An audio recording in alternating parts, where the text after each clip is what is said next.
The morning sun beat down mercilessly on Interstate 40, just outside Amarillo, Texas. Heat waves shimmered off the asphalt like liquid glass, distorting the flat horizon where wheat fields stretched endlessly toward Oklahoma. Marcus Hayes gripped the steering wheel of his 1998 Ford F-150, knuckles white, as the truck's engine made a sound he'd never heard before. A grinding metallic screech that seemed to come from the very soul of the machine. "Come on, baby. Just 100 more miles," he whispered, his voice barely audible over the radio playing old country songs. The truck had been his father's. 26 years of loyalty, of hauling lumber and dreams across 3 states. Now, on the most important drive of Marcus's life, it was giving up. Black smoke began billowing from under the hood, and the temperature gauge climbed into the red zone like a rocket. Marcus pulled onto the shoulder, gravel crunching under the tires. He killed the engine and sat there for a moment, hands still on the wheel, staring at nothing. The interview in Oklahoma City was in 4 hours. This job, assistant foreman at Henderson Construction, was supposed to change everything.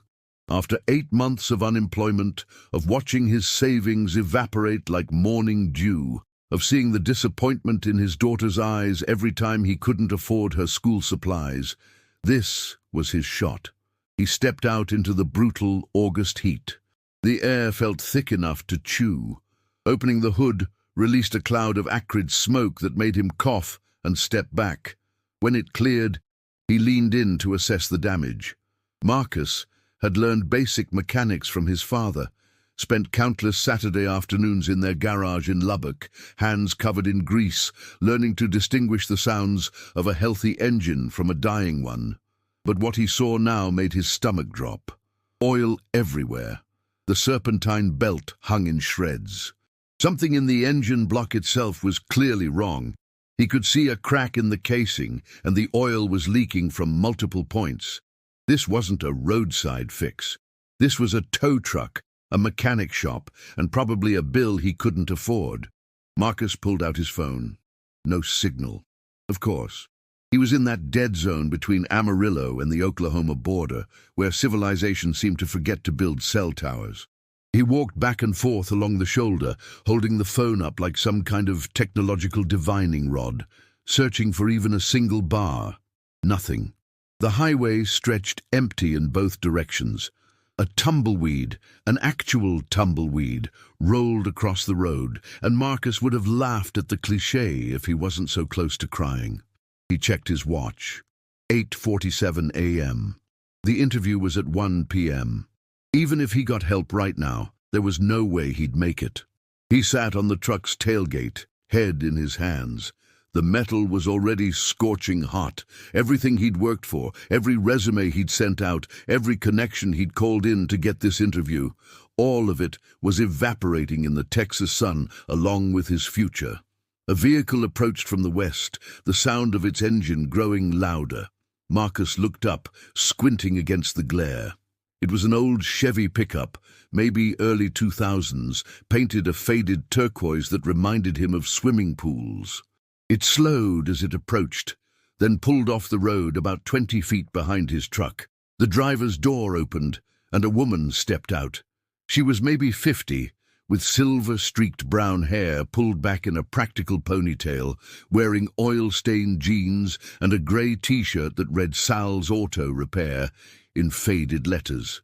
Her face was weathered by sun and wind, with laugh lines around her eyes and a no-nonsense set to her jaw. "Trouble?" she called out, walking toward him with an easy confidence. "Engine's shot," Marcus said, standing up. "Cracked block, I think. Oil everywhere." She nodded, stopping a few feet away. "Mind if I take a look?" Marcus gestured toward the open hood. "Be my guest, but I don't think there's much to see except disaster." The woman approached the truck and leaned over the engine, her experienced eyes scanning quickly. She didn't touch anything at first, just looked. Then she reached in, checking connections, moving wires aside, examining the damage with the careful attention of someone who'd done this 1,000 times. "You heading somewhere important?" she asked without looking up. "Job interview. Oklahoma City. In about 4 hours." Marcus laughed bitterly. Or I was. She straightened up, wiping her hands on her jeans even though she hadn't touched anything greasy. Name's Patricia. Patty. I run a shop about 15 miles back in Shamrock. Marcus. He shook her offered hand. Her grip was firm, calloused. Nice to meet you, but I don't think there's anything anyone can do for this truck today. Patty tilted her head, studying him for a moment. You give up on everything this fast? The question caught him off guard. What? No, I've worked on engines. I know what a cracked block means. Do you? She turned back to the truck, leaning in again. Because I'm not seeing a cracked block. I'm seeing a blown head gasket, a destroyed serpentine belt, and what looks like an oil cooler line that's come loose. None of which are good, but none of which are death sentences either. Marcus moved closer, hope flickering in his chest like a candle in the wind. Seriously? The smoke made it look worse than it is. See here? She pointed to a spot near the engine block. That crack you're seeing, that's just the casing on the oil filter housing, $20 part. The head gasket, though, that's what's causing your real problems. The engine overheated, probably because this serpentine belt went first and took out your water pump. She pulled back and looked at him directly. Her eyes were a pale grey, sharp, and assessing. I can fix this. Won't be cheap and it won't be quick, but I can fix it. Question is, do you want to try? Marcus felt emotions warring inside him. Hope, skepticism, desperation. How long would it take? Patty checked her watch. If I had all the parts in stock, 4 to 5 hours, but I'd need to check inventory. The head gasket for a 98 F-150 with a 4.6L V8, not something I necessarily keep on hand. So I'm screwed either way. Not necessarily. She pulled out her phone. Apparently she got signal where he hadn't and made a call. Hey Tommy, yeah, it's Patty. I need you to check the inventory system. 1998 Ford F-150, 4.6-liter V8. Head gasket set. Uh-huh. Yeah. Seriously? Okay, and serpentine belt for the same. Great. Oil filter housing gasket too. Perfect. She paused, listening. No, I'm on 40, about mile marker 163. I'm going to need you to bring the truck and the parts. Yeah. I'll explain when you get here. 20 minutes? Thanks, Tommy. She hung up and looked at Marcus. My mechanic. He's bringing the tow truck and the parts. We're going to fix your truck right here. Here? On the side of the highway. Why not? I've got tools in my truck. Tommy's bringing more. It's not ideal, but it's doable. And it might get you to that interview on time. Marcus stared at her, trying to understand what was happening. Why would you do this? You don't even know me. Patty was quiet for a moment, looking out at the empty highway. A semi-truck roared past, buffeting them with hot wind. About 12 years ago, I broke down on this exact stretch of road. Different direction, same situation, important place to be, truck dying, no way forward. A guy stopped, spent 3 hours helping me fix it. Wouldn't take a dime. She looked back at Marcus. He told me to pay it forward. So that's what I do. I can't let you work for free, Marcus protested. Didn't say it was free, said it might get you to your interview. You'll pay for parts and labor. Just not right now. We'll work something out after you get that job. She smiled for the first time, and it transformed her face. You will get that job, right? Marcus felt something loosen in his chest. I'm going to try like hell. Good enough for me. They stood there for a moment in the Texas heat, two strangers connected by broken machinery and the kindness of people who understand what it means to be stranded with nowhere to go. A turquoise truck appeared on the horizon, towing a flatbed. Tommy arrived, a lanky young man in his 20s with grease-stained coveralls and an easy smile. He brought tools, parts, and an enthusiasm that reminded Marcus of himself at that age.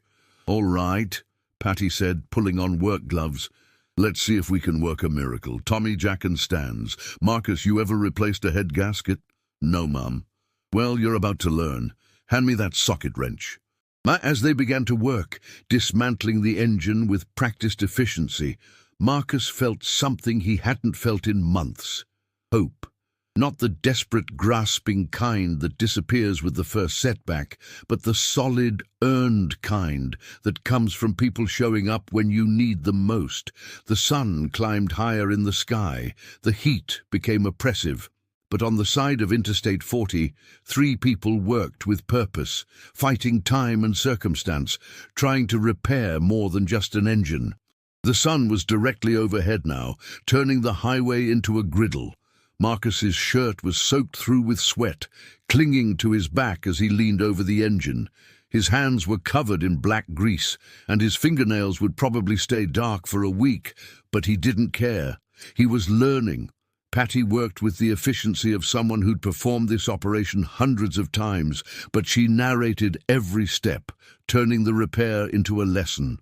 "See, the head gasket sits between the engine block and the cylinder head," she explained, pointing with a wrench that looked like an extension of her own hand. "When it blows, you get oil mixing with coolant, pressure loss, overheating, all kinds of hell. People think it means the engine's done, but really it's just a gasket. Expensive repair at a shop because of the labor involved. But the part itself?" She held up the new gasket, a complex piece of engineered rubber and metal. $48. Tommy was underneath the truck, replacing the oil cooler line. His voice echoed up from beneath. "The real trick is making sure everything's clean before you put the new gasket in. One speck of dirt, one bit of old gasket material left behind, and you'll be doing this again in 6 months. Marcus used a scraper to clean the engine block surface, moving carefully. "Like this?" Patty leaned in to inspect his work. "Perfect. You've got steady hands." "Ever think about going into this line of work?" "Construction's been my life," Marcus said, continuing to scrape. "My dad was a framer, taught me the trade. But I guess there's some overlap. Both jobs are about taking broken things and making them work again." "More than some," Patty agreed. She straightened up, stretching her back. "Construction and auto repair. We're in the same business, really. Problem solving, diagnosis.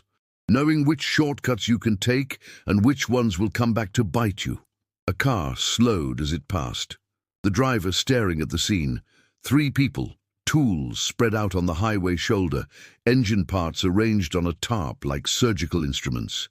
They must have looked strange, Marcus thought, or maybe they looked like people who refused to quit. "So what's the job interview for?" Tommy asked, sliding out from under the truck. His face was smudged with dirt, but he was grinning. "Must be pretty important to be driving this far." Marcus paused his work. He'd been trying not to think about it, trying to focus on the immediate task. But Tommy's question brought it all rushing back. "Assistant foreman position. Henderson Construction in Oklahoma City. It's a good company, union shop, benefits, the kind of place where you can build a career, not just work job to job." "You got family?" Patty asked, studying the cylinder head she'd just removed. "Daughter, Kayla. She's 14. Marcus smiled despite his anxiety. "Smart as hell, wants to be an engineer, but her school needs new laptops for the STEM program, and there's this robotics club she wants to join, and I've had to keep saying maybe next month for 8 months now." Patty nodded slowly. "That's a heavy load. I had a good job, site supervisor in Lubbock. Company went bankrupt, took everyone's last paycheck with them. I've been trying to find something steady since March, but construction's been slow. This interview, it's the first real opportunity I've had." Tommy wiped his hands on a rag. "You'll get there. We're making good time." But Marcus checked his watch. 10:23 a.m. They still had to finish the repair, let the engine cool, refill fluids, test everything. Then he had a 100-mile drive ahead of him. "It's going to be close." "Then we better stop talking and start working," Patty said. But her tone was kind. "Tommy, how's that oil line?" "Secure. The old one had rubbed through where it connected to the cooler. Probably been leaking for weeks, just got worse. That explains the low oil level." Patty turned to Marcus. "When's the last time you checked your oil?" Marcus felt his face heat up, and not from the sun. "Couple weeks ago, maybe 3. This truck's 26 years old. You should be checking weekly minimum." She saw his expression and softened. "I'm not judging. Lord knows, when you're stressed about money, vehicle maintenance gets pushed aside. But this truck's old enough to vote. It needs attention. You sound like my dad, Marcus said. He used to say the truck would take care of us if we took care of it. Smart man. He'd teach you to work on it. Some basic stuff. Oil changes, brake pads, belt replacement. Nothing like this. Marcus gestured at the disassembled engine. Patty handed him the new head gasket. Well, now you're learning advanced stuff. Here, feel this. See how it's made? Multi-layer steel with elastomer coating. Modern gaskets can handle up to 1,200 degrees. Engineering marvel, really, and costs less than dinner for two. Marcus turned the gasket over in his hands, studying it. It was intricate, with dozens of holes precisely cut for bolts and passages. It's amazing how something so thin can be so important. That's true for a lot of things, Patty said. A gasket, a kind word, a moment when someone stops to help. Thin things that change everything. They worked in companionable silence for a while. The only sounds the clink of tools and the occasional vehicle passing on the highway. Marcus found himself falling into the rhythm of the work, his earlier panic giving way to focused concentration. There was something meditative about it, this act of repair. Each bolt removed, each part cleaned and inspected, brought them closer to resurrection.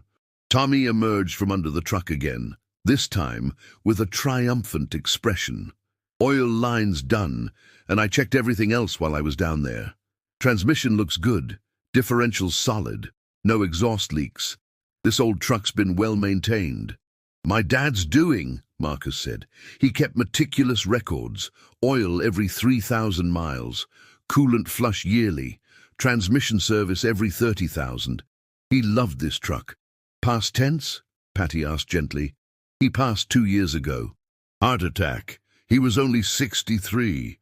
Marcus set down the tool he was holding. I inherited the truck and his toolbox. Sometimes I feel like he's still here, you know?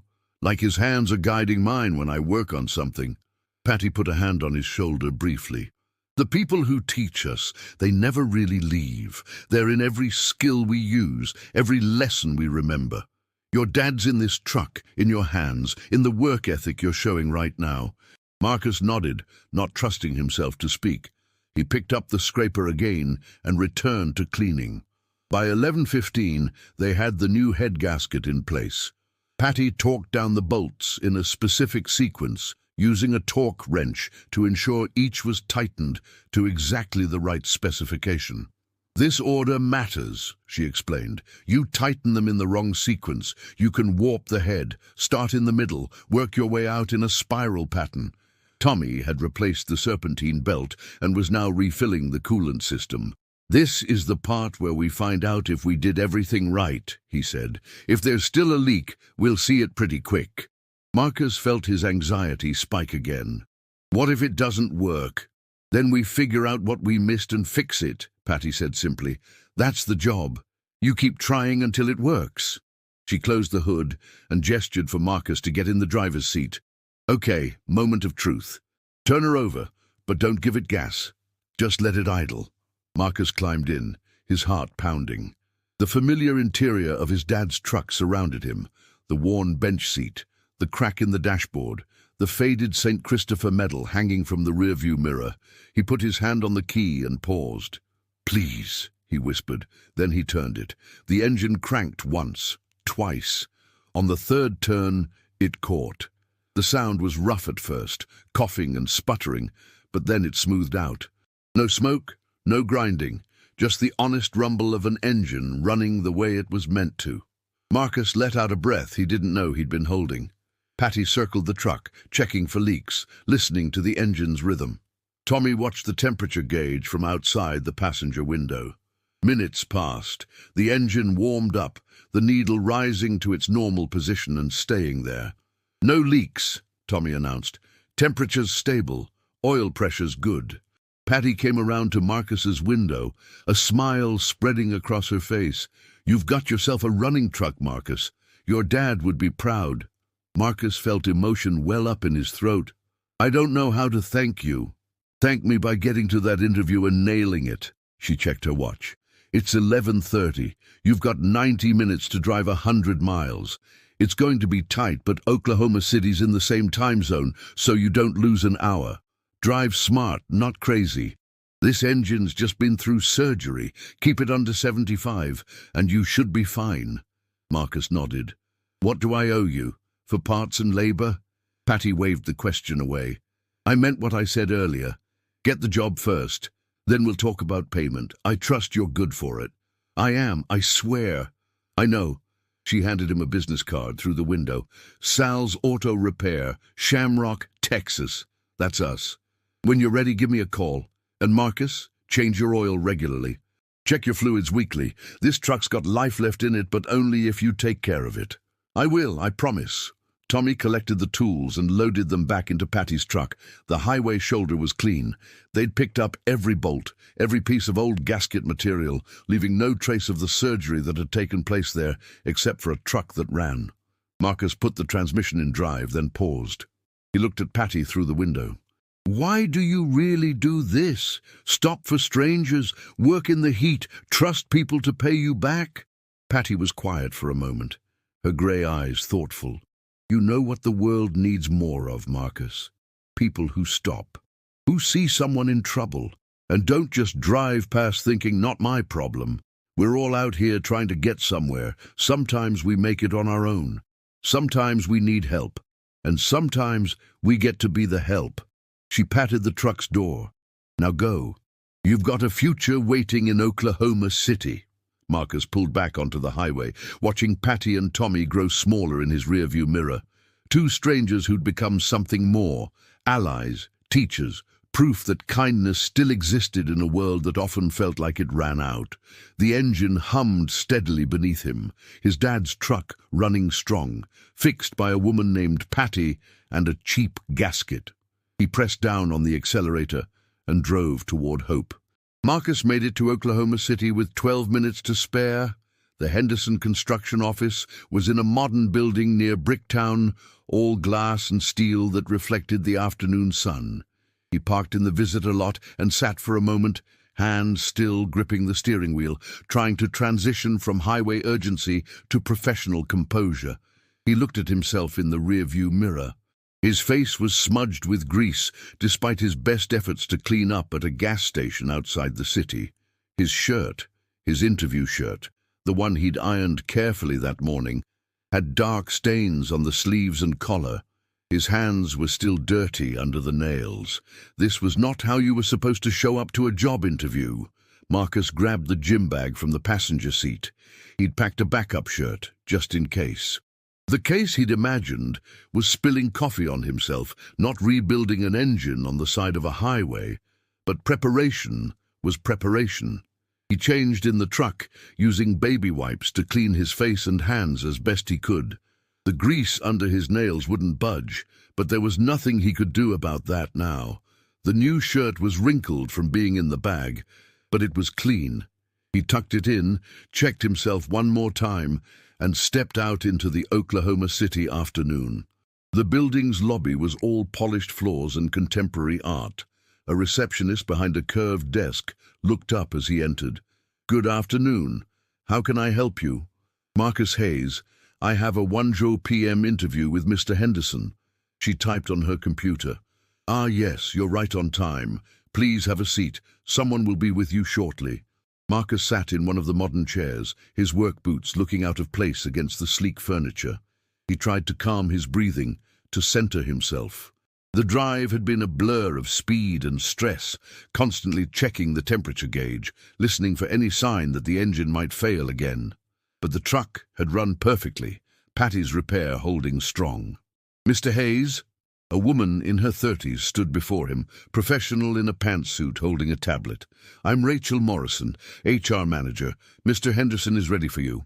Marcus followed her to an elevator, then down a hallway lined with photos of construction projects, bridges, buildings, industrial complexes. Henderson Construction had an impressive portfolio.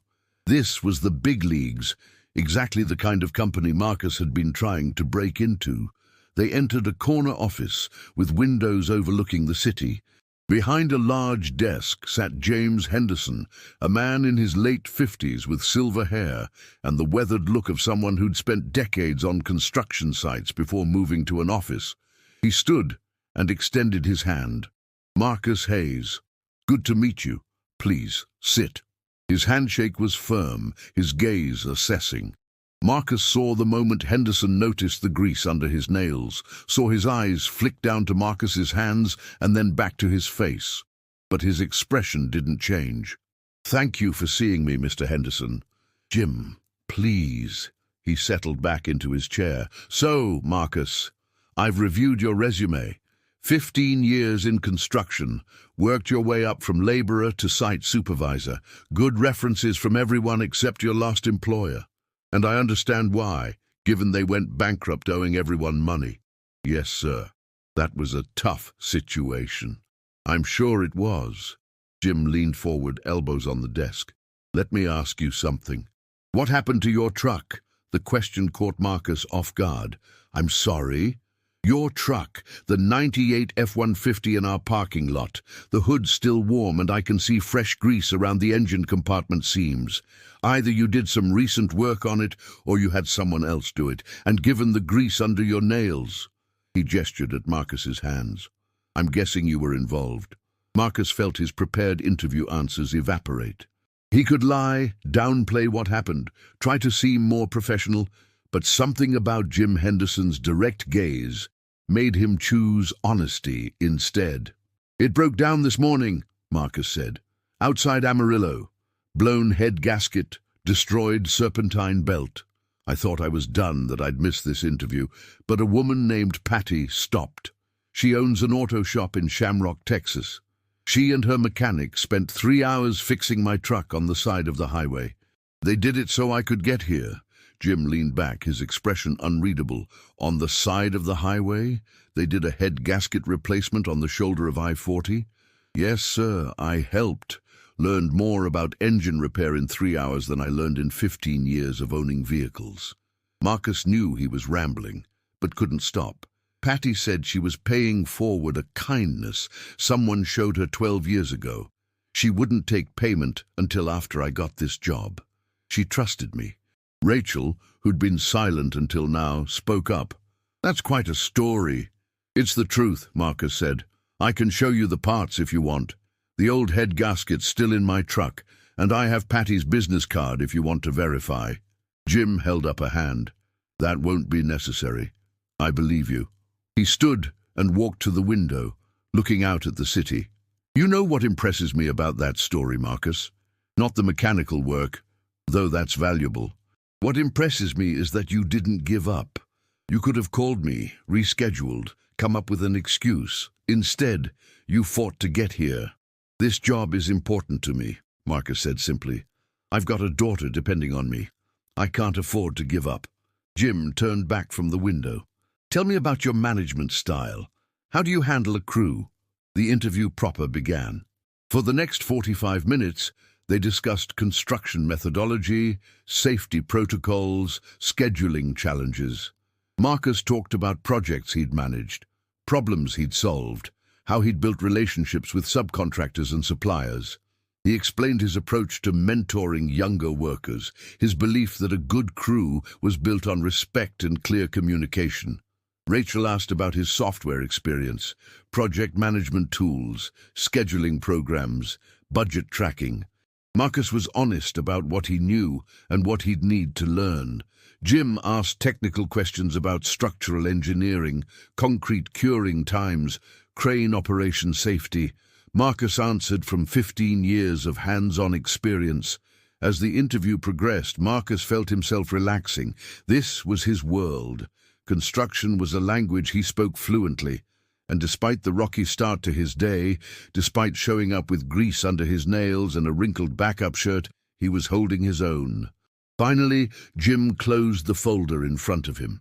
"Last question, Marcus. This position requires someone who can be creative with limited resources, who can solve problems when the situation isn't ideal. Can you give me an example of a time when you had to improvise?"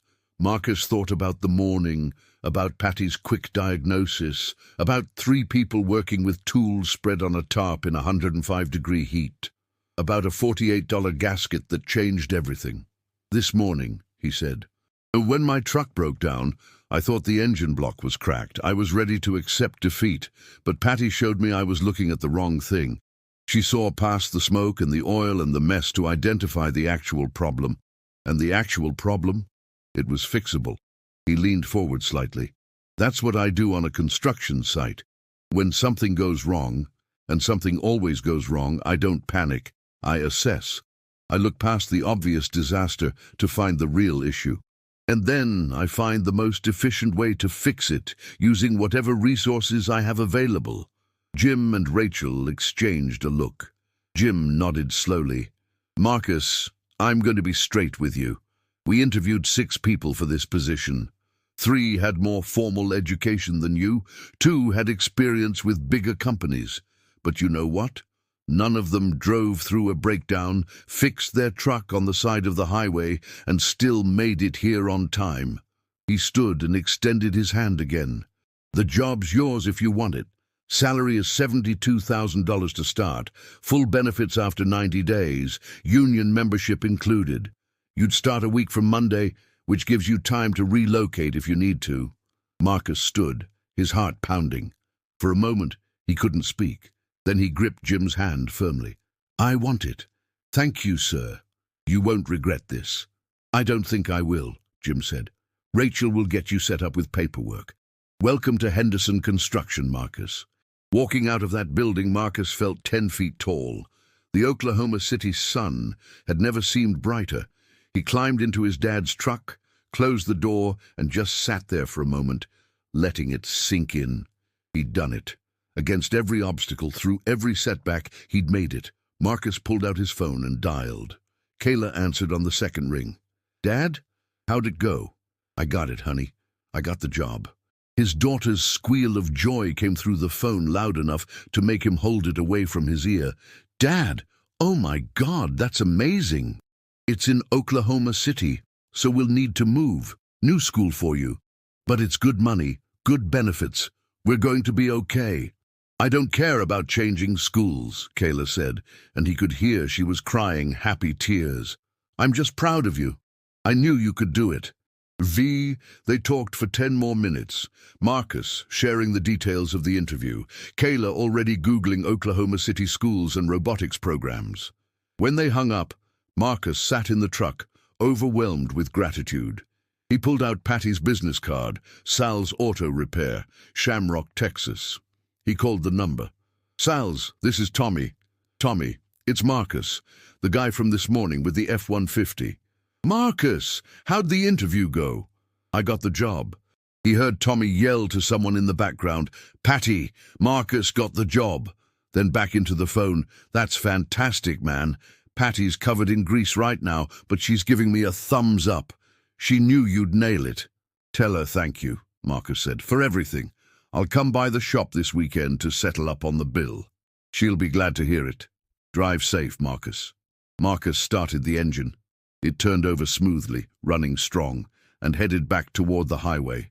He had a 4-hour drive home to Lubbock to pack up his life and prepare for a new chapter, but for the first time in 8 months, the road ahead looked clear. In his rearview mirror, Oklahoma City's skyline receded. In front of him, the highway stretched toward a future that suddenly felt possible again, all because of a broken truck, a $48 gasket, and a woman who chose to stop. 3 months later, Marcus Hayes was standing on a construction site in Oklahoma City, clipboard in hand, watching a concrete pour for the foundation of a new medical center. The Oklahoma November air was crisp, a welcome change from the brutal heat of summer. Around him, workers moved with practiced efficiency, and Marcus felt a deep satisfaction watching the project come together. His phone buzzed. Kayla, texting him a photo of her robotics team's latest project, a mechanical arm that could sort colored blocks. She'd joined the program at her new school within a week of moving, and had quickly become one of their best programmers. The caption read, "We're going to regionals. Love you, Dad. Marcus smiled and pocketed his phone. Life had changed dramatically since that morning on Interstate 40. The job at Henderson Construction had been everything Jim Henderson promised and more. Marcus had quickly proven himself, earning respect from both the crews and the management. He'd found an affordable apartment near Kayla's new school, and they'd settled into a rhythm that felt, for the first time in a long time, stable. But there was still one thing he needed to do. That Saturday morning, Marcus woke early. He'd been planning this trip for weeks, waiting for the right time. Kayla was going to a robotics competition in Tulsa with her team, so he had the weekend free. He climbed into his truck, running beautifully, oil changed religiously every 3,000 miles now, and headed west toward Texas. The drive to Shamrock took just under 4 hours. The town appeared on the horizon around noon, a small community that had grown up along Route 66, its downtown still bearing traces of its glory days as a stop on America's Mother Road. Sal's Auto Repair was on the edge of town, a modest building with 3 bays and a gravel parking lot where several vehicles in various states of repair sat waiting for attention. Marcus pulled in and killed the engine. Through the open bay door, he could see someone working underneath a lifted SUV. He walked in, and the smell of oil and metal brought back memories of that morning, of learning to rebuild an engine in the Texas heat. "Hello," he called out. Tommy rolled out from under the SUV on a creeper, his face splitting into a grin when he recognized Marcus. "Marcus Hayes, Patty," he yelled toward the back of the shop. "We got a visitor." Patty emerged from the office, wiping her hands on a rag. She looked exactly as Marcus remembered, practical ponytail, oil-stained work clothes, that same assessing gaze. When she saw him, her face lit up. "Well, look who actually came back," she said, but there was warmth in her voice. "How's the truck running?" "Like a dream," Marcus said. "Changed the oil 3 times since you fixed it, checked the fluids every week. I'm taking better care of it than I do myself." "That's what we like to hear." She gestured toward the office. "Come on back. Tommy, can you handle that brake job?" "Got it, boss." The office was small but organized, with filing cabinets along one wall, and a desk covered in invoices and parts catalogs. Framed photos hung on the walls, Patty with various cars she'd restored, Patty with what looked like a racing team, Patty receiving some kind of award from a business association. "You never told me you were a race mechanic," Marcus said, studying the photos. "Long time ago," Patty said, settling into her desk chair and gesturing for Marcus to sit. "Different life. Now I'm just a small-town shop owner trying to keep people's vehicles running." She pulled out a file folder. "So let's talk about that bill." Marcus reached into his jacket and pulled out an envelope. "Parts and labor, you said. Tommy told me over the phone it was $340 for the parts. What's fair for 3 hours of labor from a professional mechanic and her assistant?" Patty considered. "Shop rate's $85 an hour. Call it 3 hours for me, 3 for Tommy. That's $510 in labor plus $340 in parts. Say $850 total." Marcus opened the envelope and counted out $900 in cash. "That's for the repair. And this," he pulled out a second, thicker envelope. "This is the real payment." Patty looked at him quizzically. She opened the second envelope and found $2,000, neatly banded. Her eyes widened. "Marcus, this is way too much." "No," Marcus said firmly. "It's not nearly enough. That job you helped me get, it changed my life. My daughter's in an advanced robotics program. I can pay my bills. I sleep at night. You gave me all of that. So $2,000, that's a bargain for peace of mind." Patty set the money on the desk, her expression conflicted. "Marcus, I appreciate this, but the whole point of what I do is to help people who are struggling. You're supposed to pay it forward, not back." "Who says I can't do both?" Marcus leaned forward. "I've been thinking a lot about what you said that day, about being the person who stops, who helps. I want to do that, but I also don't want to take advantage of your generosity." They sat in silence for a moment. Finally, Patty spoke. "You have kids, you said. A daughter?" "Kayla. She's 14. What's important to her? Besides robotics? Marcus thought about it. Education. She wants to be an engineer, build things that matter. She's always talking about making the world better. Patty nodded slowly. Then she picked up the second envelope and handed it back to Marcus. Here's what we're going to do. You keep this money. Instead, you set up a fund. Could be in Kayla's name, could be in your dad's memory, whatever feels right.